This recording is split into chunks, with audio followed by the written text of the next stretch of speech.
જય માતાજી બધાને। તો ફ્રેન્ડ્સ, આજે આપણે બનાવવાના છીએ તિરંગા પરાઠા, જે બાળકોને ખાવાની ખૂબ મજા આવશે। અને આમાં આપણે કોઈ આર્ટિફિશિયલ કલર નથી ઉમેરવાના, સાથે જ આપણે ઘઉંના લોટમાંથી બનાવવાના છીએ।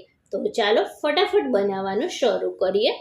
તો સૌથી પહેલાં આપણે 3 વાટકી ઘઉંનો રોટલીનો લોટ લેવાનો છે, અને સાથે આપણે એમાં થોડા બેઝિક મસાલા કરી દઈએ, એટલે પરાઠા ખાવામાં વધારે ટેસ્ટી લાગે।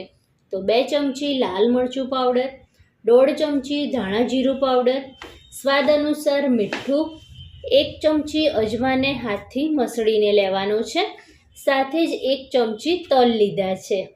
બધા જ મસાલાને લોટમાં સારી રીતે મિક્સ કરી લેવાના છે, એટલે આ આપણો બેઝિક લોટ તૈયાર થઈ ગયો। હવે તિરંગા પરાઠાના ઓરેન્જ કલર માટે ગાજર લીધું છે, અને ગ્રીન કલર માટે આપણે ધાણાનો યુઝ કરીશું। તો સૌથી પહેલાં ગાજરને ધોઈને છાલ કાઢી લેવાની છે, અને પછી મીડિયમ ટુકડામાં સમારી લેવાનો। મિક્સર જારમાં ગાજરના ટુકડા અને થોડું એવું પાણી ઉમેરીને સ્મૂથ પેસ્ટ તૈયાર કરી લેવાની। પહેલાં 1 ચમચી જેટલું પાણી ઉમેરીને ગ્રાઇન્ડ કરવાનું, અને જો સ્મૂથ ગ્રાઇન્ડ ના થાય તો ફરીથી 1 ચમચી જેટલું પાણી ઉમેરીને આ રીતની પેસ્ટ તૈયાર કરવાની છે। તો અહીં ફ્રેન્ડ્સ, તમને જો મારી રેસીપી જોવી ગમતી હોય અને હજી સુધી જો મારી ચેનલને સબસ્ક્રાઈબ ના કરી હોય તો પ્લીઝ મારી ચેનલને સબસ્ક્રાઈબ કરજો, અને બાજુમાં આવેલા બેલ આઇકનને પણ જરૂરથી પ્રેસ કરજો, જેથી આવનારા નવા વિડીયો નોટિફિકેશન તમને મળી રહે। મિક્સિંગ બાઉલમાં ગાજરની પેસ્ટને લઈ લેવાની, અને મોણ માટે 1 ચમચી જેટલું તેલ લેવાનું છે, અને પછી આપણે જે મસાલાવાળો લોટ તૈયાર કરીને રાખ્યો છે તેમાંથી 2-2 ચમચી જેટલો લોટ ઉમેરતા જઈને પરાઠાના લોટ જેવો સોફ્ટ લોટ બાંધી લેવાનો છે। લાસ્ટમાં થોડું એવું તેલ લઈને લોટને સુવાળો કરી લેવાનો। તો અહીં આપણો તિરંગા પરાઠા માટેનો ઓરેન્જ લોટ તૈયાર છે। અહીં ફ્રેન્ડ્સ, આપણે કોઈ આર્ટિફિશિયલ કલર નથી ઉમેરતા, એટલે એક્ઝેક્ટ ડાર્ક ઓરેન્જ કલર તો નહીં મળે, પણ લાઇટ ઓરેન્જ કલર તો જરૂરથી મળશે। હવે ગ્રીન કલર માટે આપણે ધાણાને ધોઈને મિક્સર જારમાં લઈ લેવાના છે, અને તેની પણ આપણે પેસ્ટ તૈયાર કરી લેવાની।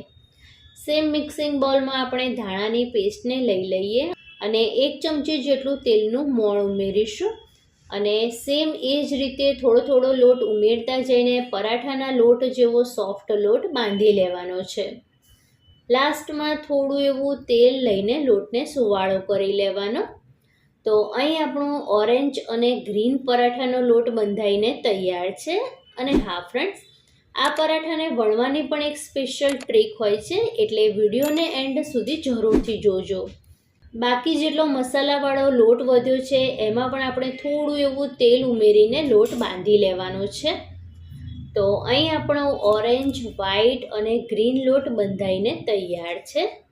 હવે 3 કલરના લોટમાંથી આ રીતના નાની નાની ગોળીઓ તૈયાર કરવાની છે, અને હવે ફ્રેન્ડ્સ ધ્યાનથી જોજો, દરેક કલરના લોટની ગોળીને આ રીતે થોડી એવી રોલ કરીને ઓરેન્જ, વ્હાઈટ અને ગ્રીન એમ સિક્વન્સમાં ગોઠવવાની, અને ત્રણેયના જે છેડા છે એને એકસાથે આ રીતે લોક કરવાના છે। વચ્ચેથી હલકું એવું પ્રેસ કરવાનું, એટલે પરાઠાનો લુવો તૈયાર થઈ જશે। હવે વણવા માટે લુવાની બધી બાજુથી વેલણ નથી ફેરવવાનો, પણ તમે વિડીયોમાં જોઈ શકો છો એમ 2 જ ડાયરેક્શનમાં પરાઠાને ફેરવતા જઈને વણવાનું છે। તમે વિડીયોમાં જોઈ શકો છો એ જ રીતે કરવાનું છે। અને ફરીથી તમને એક પરાઠું વણીને બતાવું, એટલે તમને બરાબર આઈડિયા આવી જાય। બધા જ પરાઠા એક સરખા દેખાય એ માટે વાટકીથી કટ લગાવી દીધા છે।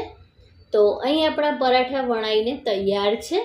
હવે પરાઠાને શેકવા માટે તવી ગરમ કરવા મૂકી દીધી છે, અને પરાઠાની બંને સાઈડ તેલ અથવા તો ઘી લગાવીને લાલાશ પડતા બંને સાઈડ થાય ત્યાં સુધી આપણે ચડવવાના છે। આ પરાઠા ફ્રેન્ડ્સ ખૂબ જ હેલ્ધીની સાથે ખૂબ જ ટેસ્ટી છે, તો તમે પણ ઘરે જરૂરથી બનાવજો। અને તમને મારી આ રેસીપી થોડી પણ સારી લાગી હોય તો પ્લીઝ વિડીયોને લાઇક કરીને ચેનલને જરૂરથી સબસ્ક્રાઈબ કરજો। Thank you.